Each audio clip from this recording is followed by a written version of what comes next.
नमस्कार, आदाब, सत श्री अकाल। जीत का शंखनाद है, विजयी अट्टहास है, ढोल है, ताशे हैं, लड्डू है, बताशे हैं, उमंग है, तरंग है, लोकतंत्र का क्या खूब रंग है। देखकर ये मंजर आज पूरी दुनिया दंग है। बुरी नजर वाले तेरा मुंह काला, ये है इलेक्शन ऊलाला। आज तो सब कुछ ऊलाला है क्योंकि आज है जश्न जमहूरियत।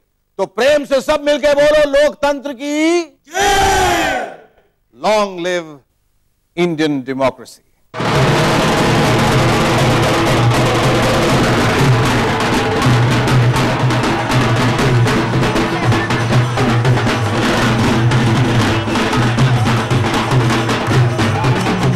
प्रणाम है उनको जो जीत कर लुंगी डांस दिखा रहे हैं और आभार है उनका जो हार कर मुंह छुपा रहे हैं। आखिर तरह तरह के कुछ अजब और गजब, कुछ हारने वाले और कुछ जीतने वाले नेताओं से मिलकर बनता है लोकतंत्र। चुनाव में भले ही कोई हारे लेकिन जीतती हमेशा जनता है।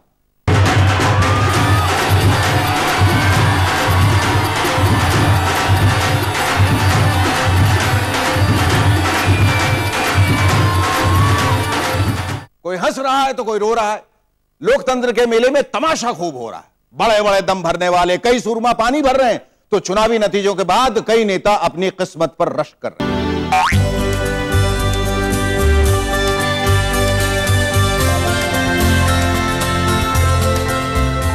जनता ने दिया 30 साल का अपना सबसे तगड़ा order, no confusion, simple solution, मजबूत सरकार लाओ, देश चलाओ। जनता का फैसला आते ही बीजेपी नेता कांग्रेस का बाजा बजाने के बाद सचमुच ढोल और ताशे बजाने लगे।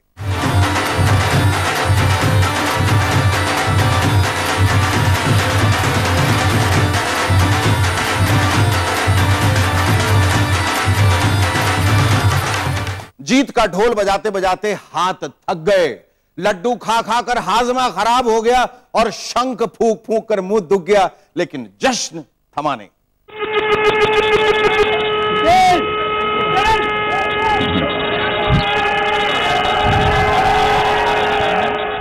कोटि कोटि अभिवादन भारतीय राजनीति के नए स्पाइडरमैन, सुपरमैन, सुपर हीरो, और क्या बोलूं, मेरे ख्याल से नमो ही काफी है। नमन है नमो के चमत्कार को।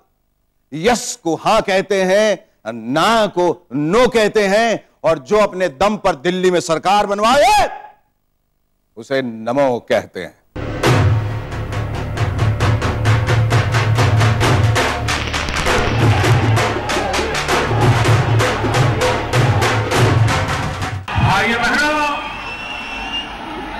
आज से लेकर के वहां तक ये यात्रा है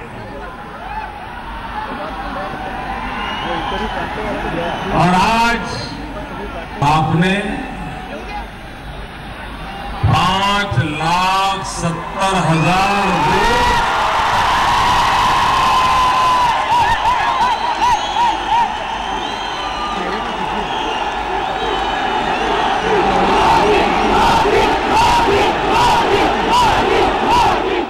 नमो इफेक्ट चुनाव में भी दिखा और रिजल्ट के बाद देश भर की सड़कों पर भी। चिलचिलाती गर्मी में अगर पब्लिक बीच सड़क गरबा खेलने लगे तो समझ लीजिए सचमुच अच्छे दिन आ गए।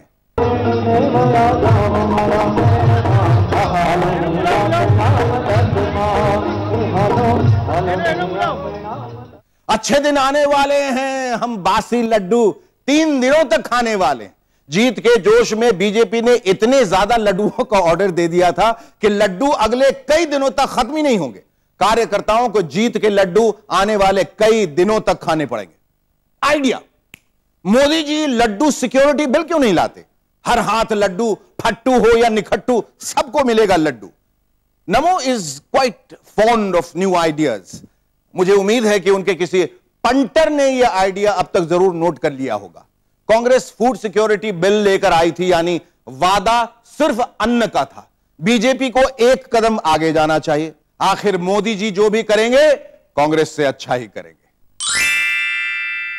मोदी जी खुश हुए। सारे चुनावी रिकॉर्ड्स ध्वस्त करने के बाद नमो ने राहुल गांधी पर एक तगड़ा जुमला जमाया। आज मेरे पास बहुमत है, अपनी सरकार है, प्रधानमंत्री की कुर्सी है, तुम्हारे पास क्या है?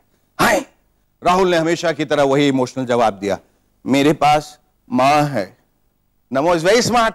उन्हें पता था कि राहुल का यही जवाब होगा, इसलिए तैयारी उन्होंने पहले से ही कर रखी थी। माँ, मेरी माँ, प्यारी माँ, मम्मा, हो माँ, मेरी माँ, प्यारी माँ, मम्मा। देख लीजिए गौर से, मेरे पास भी मां है और वो भी स्वदेशी। अगर फिर भी यकीन ना आए तो फोटो ट्वीट कर देता हूं। हाँ, नमो ने मां का आशीर्वाद लिया और फोटो भी ट्वीट कर दिया ताकि किसी को कोई शक न रहे। नमो के पास प्रचंड बहुमत होने के साथ साथ मां भी है, लेकिन राहुल गांधी के पास अब कुछ भी नहीं है सिवाय मां के। इलेक्शन कोई जीता नहीं, दोष किस पे लगाऊं मैं मां, क्यों इतना हारा हूं मैं मां, क्यों इतना हारा मेरी मां ने बेटे को हौसला दिया और बेटे ने मां को, और दोनों पहुंच गए प्रेस कॉन्फ्रेंस में पराजय स्वीकार करने। भाई मानना पड़ेगा, यह हौसला सिर्फ और सिर्फ गांधी परिवार में। लोकतंत्र में हार जीत होती रहती है। यह जनादेश स्पष्ट रूप में हमारे खिलाफ है, हमारी पार्टी के खिलाफ है। हम मतदाताओं के इस फैसले का विनम्रता के साथ आदर करते हैं। मैं पार्टी की अध्यक्ष हूँ, इसीलिए हार की जिम्मेदारी मैं स्वीकार करती हूँ। Congress party has done pretty badly. There's a lot for us to think about. And as vice president of the party, I hold myself responsible for what is happening. बेटे ने कहा इस हार का गुनहगार मैं हूं, लेकिन उसके बाद मां फौरन आगे आ गई ये कहने की हार की जिम्मेदारी मेरी है। क्या इमोशनल सीन है। कांग्रेसियों की आंखें भर आईं और सबके दिल हुम हुम करने लगे। हमारे होते हुए राहुल जी हार की जिम्मेदारी ले ले, धिक्कार है हम पे। पूरे देश में राहुल जी की लहर थी, पूरे देश में। रायबरेली और अमेठी में उठे हवा के रुख को हम पूरे देश की तरफ मोड़ नहीं पाए। गलती हमारी है, राहुल जी की नहीं। धन्य हो कांग्रेस जनों, इसे कहते हैं भक्ति। गांधी परिवार के पास अब देने को कुछ भी नहीं है, फिर भी कांग्रेस जनों की भक्ति में जरा भी कमी नहीं आई। यह अलग बात है कि संकट की इस घड़ी में सबको प्रियंका दीदी की बहुत याद आ रही है। बहुत से कांग्रेसी कार्यकर्ता खुलेआम कह रहे हैं कि अगर प्रियंका दीदी सही वक्त पर आ गई होती तो चुनाव में पार्टी का यह हाल नहीं होता। लेकिन प्रियंका दीदी भी क्या करती बेचारी, घर परिवार चूल्हा चौके से फुर्सत निकालना भी तो आसान नहीं है। अब तो जीजा जी की भी टेंशन है, क्योंकि नमो एंड कंपनी वाड्रा जी को ससुराल भेजने की मंशा जता चुकी है। वो जिस तरह से फंसा हुआ है, ये आप पक्का मानिए एनडीए की सरकार आएगी तो सोनिया जी के जवाई बाबू जेल के अंदर जरूर होंगे। कांग्रेस के लिए यह असीम दुख की घड़ी है। बीजेपी वाले ताली बजा रहे हैं, लेकिन कांग्रेस वाले रुदाली ढूंढ रहे हैं। आखिर इतने सिपाही शहीद जो हुए हैं इस चुनाव में, रोने वाले भी कहां से मिलेंगे इतनी बड़ी तादाद में। हमसे का भूल हुई जो ये सजा हमको मिली। चलो बुलावा आया है, नमो ने बुलाया है। प्रेम से बोलो नमो नमो, मिलके बोलो नमो नमो, फिर से बोलो नमो नमो। अखंड नमो कीर्तन करते हुए नमो एनडीए पार्टनर्स का जत्था चल पड़ा है मत्था टेकने। अब जो हाल है उसमें तो मत्था ही टेकना पड़ेगा। बीजेपी की सरकार अपने दम पर बन रही है। ऐसे में अब गठबंधन नहीं रहा, बल्कि गले का बंधन बन चुका है। कहीं ऐसा ना हो मोदी जी पूछ बैठे आप हमारे हैं कौन। पूरी दुनिया नमो के चमत्कार के आगे नतमस्तक है, सिवाय उन्हें छोड़कर जिन्होंने कभी नमो को उंगली पकड़ाई थी। बीजेपी के आजीवन PM in waiting Lal Krishna Advani ने कहा, इस ऐतिहासिक जीत में नरेंद्र मोदी का कितना योगदान है यह मैं विश्लेषण करके बताऊंगा। मैं समझता हूं कि इसका डिटेल्स में एनालिसिस होना चाहिए।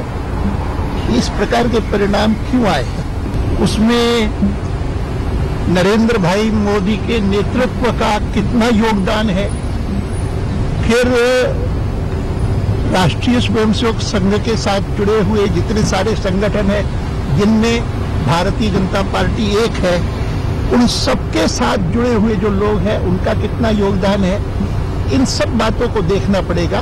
सन 2014 का चुनाव बहुत सारे लोगों के लिए बहुत सारे सरप्राइजेस लेके आया। बीजेपी के सबसे बड़े नेताओं में एक अरुण जेटली केटली पकड़कर अमृतसर को वोटों को नमो चाय पिलाने निकले थे, लेकिन वोटरों ने उनके हाथ से चाय नहीं पी, बल्कि उल्टा ऐसा पानी पिलाया कि वो चुल्लू भर पानी में तैरते हुए वापस आ गए।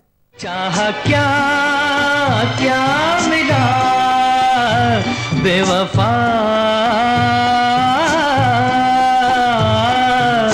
तेरे प्यार में।